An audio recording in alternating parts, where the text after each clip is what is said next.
Usabelo umfowanda base sila eKingdom Zulu la kune prayer khona eduze kwami uBradley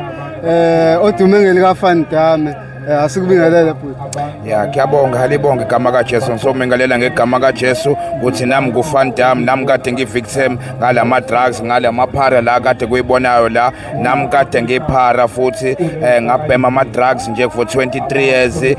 ngabambisa abantu benkunzi i-drugs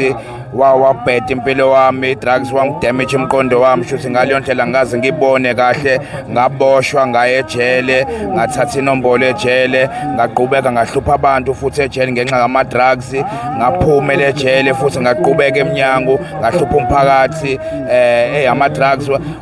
wangidestroy empilweni yami namanje sengiyayithola uJesu empilweni wami ngingani kaNkulunkulu ngisindisiwe ngizoyithi ngiyabonga uNkulunkulu ukuthi wakwenza nomusa ngempilweni yomuntu ngizotshela abantu ukuthi ngaphandle lapha babhema ama drugs ukuthi uNkulunkulu is the truth and the way uyakwazi ukukushiyalisa umuntu ukuthi uyabhemisa udrugs ngaleyo ndlela leyo ukuthi ngiyamthanda uNkulunkulu alibonge igama kaJesu amen.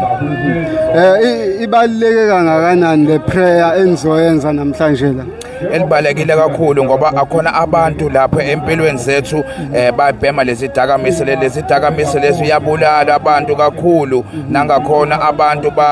especially namantombazane bayadayisa imizimba zakhe nabafana lababambisa abantu inkunzi bahlukumeza umphakathi kakhulu nangakhona umphakathi ukuthi bayakhalwa ngakuthi lama drugs nalama kwerekwere bafika nama drugs lapha eSouth Africa shuthi bayabulalwa abantu ama drugs bawenza corruption kakhulu ukuthi abantu la ungawazi ukuphefumula kahle ungawazi ukuphila kahle ukuthi ama drugs ya destroy impilo umuntu siyaphendula igulu ukuthi uphendula isigebengu ngenxa kama drugs so ngizoxwayeza ukuthi drugs kuyabheda kakhulu asidinga lama drugs la eSouth Africa amen. Sesivala nje mfowethu awunikeza abantu ipicture ukuthi uma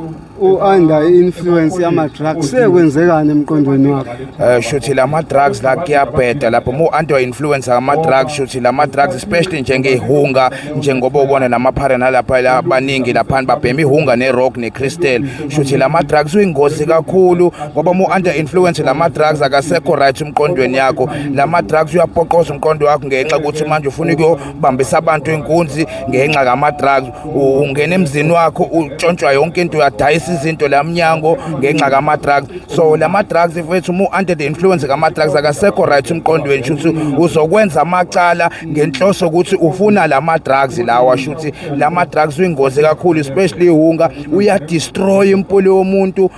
uthatha yonke into uthatha umndeni wakhe uthatha untombi yakhe uthatha imuzi yakhe imoto yakhe yonke from riches to rags and the other ones from rags to riches lama kwerekwere nalama foreign abafika la country yethu ngalama drugs lawa amen.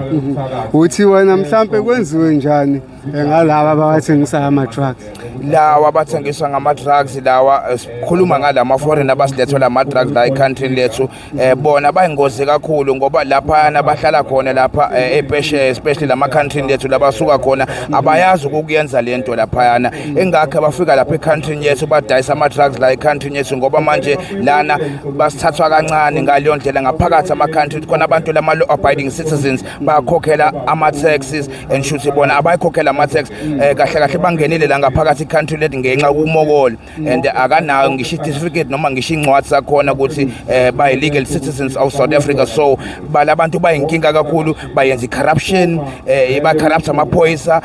drugs bayufika nazo laba corrupt wonke abantu ba destroy impilo yomuntu baya destroy imndeni zabantu destroy kakhulu lama drugs kuyabheda kakhulu amen. Mfowethu ngiyabonga isikhathi sakho. Sorry, I really appreciate your time.